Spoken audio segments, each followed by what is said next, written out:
नड्डा जी के जाने की गूंज से ममता सरकार हिल गई है। माँ माटी मानुष की बात करने वाली ममता जी गोली बम बारूद से पश्चिम बंगाल आगे नहीं बढ़ेगा। आज तो बंगाल में टीएमसी एक डूबती हुई नाव है। अगर ममता जी मंच पे आई, लोगों ने कहा जय श्री राम, तो क्या कहते जय ममता, गाड़ी से उतर कर लड़ने लगती है।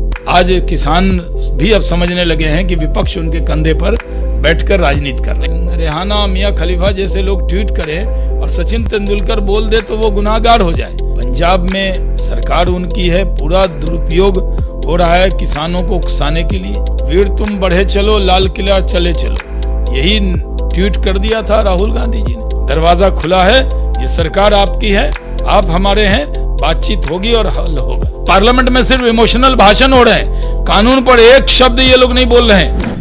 बंगाल में लगातार चुनावी पारा बढ़ता जा रहा है, राजनीतिक पारा गर्माता जा रहा है। आज प्रधानमंत्री की भी एक रैली है और खुद बीजेपी के राष्ट्रीय अध्यक्ष जेपी नड्डा बंगाल में मौजूद है। इस वक्त हमारे साथ मौजूद है शाहनवाज हुसैन साहब।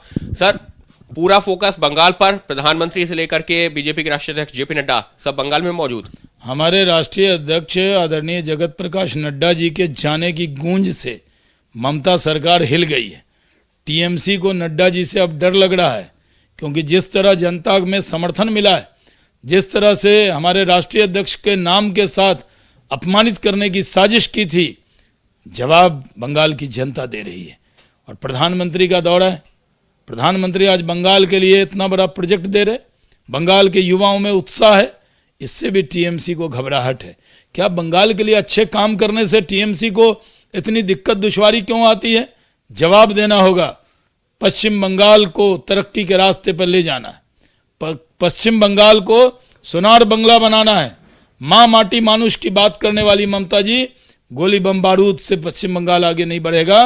पश्चिम बंगाल के तरक्की के लिए, फलाह बहबूद के लिए, उसको आगे बढ़ाने के लिए भारतीय जनता पार्टी कटिबद्ध है और इसको हम करेंगे। लेकिन सबके बीच में सर, टीएमसी की तरफ से, खुद ममता बनर्जी की तरफ से यही कहा जा रहा है कि जिस तरीके से प्रधानमंत्री हो या जेपी नड्डा हो, चुनावों से ठीक पहले तो बंगाल याद आ गए इतने सालों से। हम तो पहले से जा रहे हैं, 18 सीट हम जीत कर आए, कुछ सीट कम से हारे थे हम लोग। और बंगाल में तो हमने अलार्म पहले ही बजा दिया था, वो तो अलर्ट हो गया। आज तो बंगाल में टीएमसी एक डूबती हुई नाव है, उससे जो भी बंगाल से मोहब्बत करने वाले नेता हैं वो बुआ भतीजे के साथ रहने वाले नहीं हैं, वो भारतीय जनता पार्टी में ही बंगाल का भविष्य देख रहे हैं। 23 जनवरी को जो कार्यक्रम हुआ था, वहां पर ममता बनर्जी को इनवाइट किया गया था, वहां तो एक खासा विवाद खड़ा हो गया था जब ममता ने कहा कि अपमान किया जा रहा है। तो ऐसे में आज फिर एक बार कार्यक्रम है, आज फिर कोई विवाद? अपमान है? गांधी जी के अंतिम शब्द थे हे राम। पश्चिम बंगाल में, बिहार में, पूरब में लोग राम राम कह के अभिवादन करते हैं। अगर ममता जी मंच पे आई, लोगों ने कहा जय श्री राम, तो क्या कहते जय ममता। जय ममता बोलने वालों को राम जी से भी बैर हो गया, जो राम का नहीं वो किस काम का। तो ऐसे में प्रधानमंत्री के कार्यक्रम में क्या ममता बनर्जी नजर आएंगी? अब आए या ना आए हमें क्या मतलब, लेकिन वो जब मिलेंगी उनको ये सवाल एबीपी को पूछना चाहिए कि आपको राम जी ने आपका क्या बिगाड़ा है, इतनी क्यों नाराज हो जाती हैं जय श्री राम पे, गाड़ी से उतर कर लड़ने लगती हैं। दीदी, राम का नाम लेंगे तो उससे आपको कोई बुराई नहीं होगा। आज तो देश में राम मंदिर बन रहा है, सौहार्द है। आज कोई देश में मुस्लिम समाज के लोग भी कोई आपत्ति नहीं है जब कोई राम जी का नारा लगाते हैं। यहाँ नेताओं की जय कहो, लेकिन राम की जय कहने पे पाबंदी बंगाल में। क्या हो रहा है दीदी को? सर, शरद पवार कह रहे हैं कि किसानों के आंदोलन को बदनाम किया जा रहा है, कभी खालिस्तान, कभी आतंकी, इस तरीके के शब्दों का इस्तेमाल। कोई बदनाम नहीं कर रहा। किसने कहा था पंजाब में भिंडरवाला की तस्वीर लेकर चक्का जाम करने के लिए? किसने कहा था लाल किला पे चढ़ जाओ और जाकर वहां पर हथियार प्रदर्शन करो, निशान साहब लगा दो, किसान का झंडा लगा दो और बाद में कह दो ये बीजेपी के लोग थे? ऐसे जो लोग वहां पे गए हैं उनको छोड़ा नहीं जाएगा, उन पर मुकदमे दर्ज हुए, उनकी तलाश हो रही है। किसान भाइयों के लिए दर्द हमारे दिल में है। ये लोग सिर्फ राजनीति कर रहे हैं। जो लोग राजनीति में नरेंद्र मोदी से, जितने पराजित नेता हैं, जो नरेंद्र मोदी से लड़ नहीं सकते, वो किसानों के कंधे पर बैठकर ऊंचा दिखना चाहते हैं। किसान भाइयों को ऐसे नेताओं से बचना चाहिए जो उनके कंधे का दुरुपयोग कर रहे हैं। सबके बीच में शरद पवार ने कहा है कि अगर प्रधानमंत्री नरेंद्र मोदी, राजनाथ सिंह और नितिन गडकरी ऐसे नेता बातचीत करें तो मुमकिन है कि हल निकल जाए। यानी कि नरेंद्र सिंह तोमर और पीयूष गोयल जो बातचीत कर रहे हैं, शरद पवार को ऐसा लग रहा है कि शायद ये मुमकिन नहीं हो रहा है। देखिए, पवार साहब भी बहुत कम उम्र में मंत्री और मुख्यमंत्री बने थे। तो जो लोग बने हैं, किसी को छोटा या बड़ा आंकना सही नहीं है। जो हमारे मंत्री बात कर रहे हैं on behalf of the government ही कर रहे हैं। वो नरेंद्र मोदी जी, नितिन गडकरी जी, राजनाथ जी, जिनका वो नाम ले रहे हैं, उन्हीं के प्रतिनिधि के तौर पे बात कर रहे हैं। और आप पवार साहब तो बहुत सीनियर है, उनको मालूम है कि जो भी मंत्री होता है वो ऑन बिहाफ ऑफ कैबिनेट होता है। वो सिर्फ अपने विभाग का मंत्री नहीं होता है, बल्कि सरकार का प्रतिनिधि होता है। तो बातचीत सरकार कर रही है, और बातचीत से हल निकालने में विपक्ष का कोई नेता सहयोग नहीं कर रहा, बल्कि उकसाने में, उलझाने में लगे हुए हैं।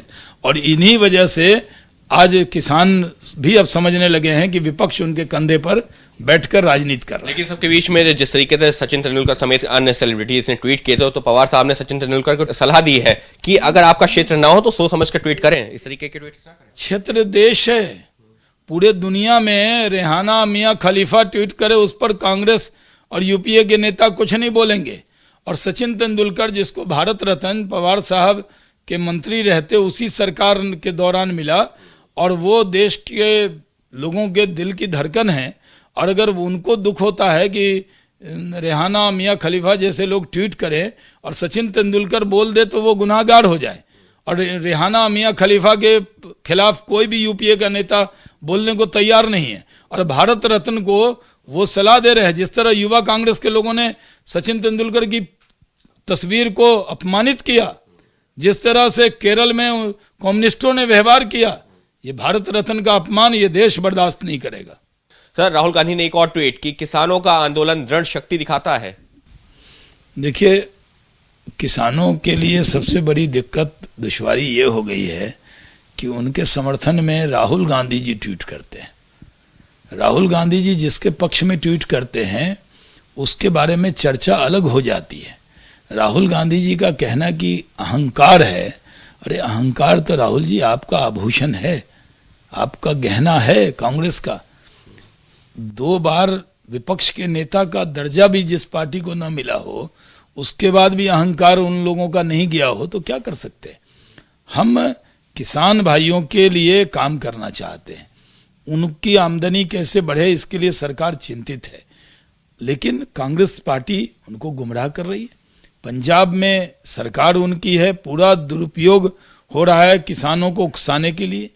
हरियाणा में जो विपक्ष के कांग्रेस के नेता हैं वो सिर्फ इसी काम में लगे हैं कि किसानों को कैसे उकसाया जाए, गुमराह किया जाए।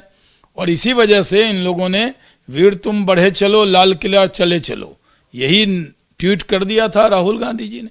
उसी का देखिए, लाल किला को भी अपमानित किया गया, तिरंगे का सम्मान नहीं किया गया। हम लोगों ने कहा कि बातचीत करने को हम तैयार हैं। बातचीत का मतलब ये नहीं होता कि आप हठ पाल लें, आप जिद कर लें। सरकार ने कहा कि हम बातचीत करने को तैयार हैं, और सरकार कई चीजों पर फैसला सरकार ने लिया, और वो ऐसा फैसला लिया जिसमें कई चीजों को माना। कहा कि 1.5 साल के लिए हम कानून को स्थगित करते हैं। सरकार ने कहा कि हम चीजों को दुरुस्त करते हैं। उन्होंने कई चीजें मान भी ली, केस मुकदमे जो थे किसानों पर उस पर भी सहमति बना ली। लेकिन जिस तरह का व्यवहार आज किया जा रहा है ये बड़ा दुखद है। और मैं मानता हूं कि किसान भाइयों को राहुल गांधी जी के बहकावे में आने की जरूरत नहीं है। दरवाजा खुला है, ये सरकार आपकी है, आप हमारे हैं, बातचीत होगी और हल होगा। सर, राहुल गांधी ने इस ट्वीट में यह भी कहा है, अहंकार छोड़ो, सत्याग्रही किसानों की तकलीफ समझो और कृषि विरोधी कानून वापस लो। लगातार कानून वापस लेने की बात हो रही है। मैंने कहा ना कि राहुल गांधी जी अहंकार वाला शब्द है जो कांग्रेस का पेटेंट जिस पर है। हम लोग तो सादगी वाले लोग हैं। भारतीय जनता पार्टी तो एक गरीब का बेटा, देश का प्रधानमंत्री है। अहंकार तो उनको दूर दूर तक छू नहीं सकता। कानून वापस लेने की भी लगातार जो है बात। अभी आप तो कह दीजिए कि जितने कानून बने हैं 5 साल में सारे वापस ले लो। जब भी कोई कानून बनता है तो जंतर मंतर पर हर कानून के विरोध में कोई न कोई बैठ जाता है। तो क्या जितने भी लोग धरने पे बैठ जाएं सारे कानून वापस ले जाए? कानून में कमियां क्या है? कैसे काला कानून है? क्या काला अक्षर से लिखा हुआ आपको हर चीज काला दिखता है? ये कानून किसानों की फलाह बहबूद के लिए है, ये उनकी जिंदगी में दुश्वारियों को दूर करने के लिए है। ये कानून किसानों की आमदनी बढ़ाने वाला कानून है। ये कानून किसानों और किसानी के प्रति देश के लोगों का उत्साह बढ़ाने वाला कानून है।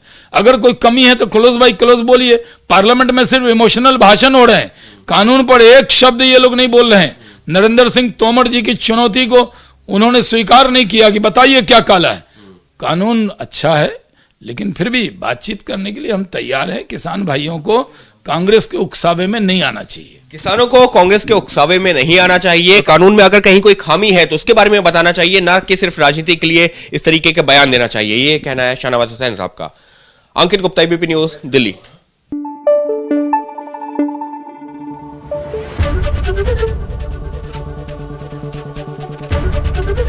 एबीपी न्यूज आपको रखे आगे।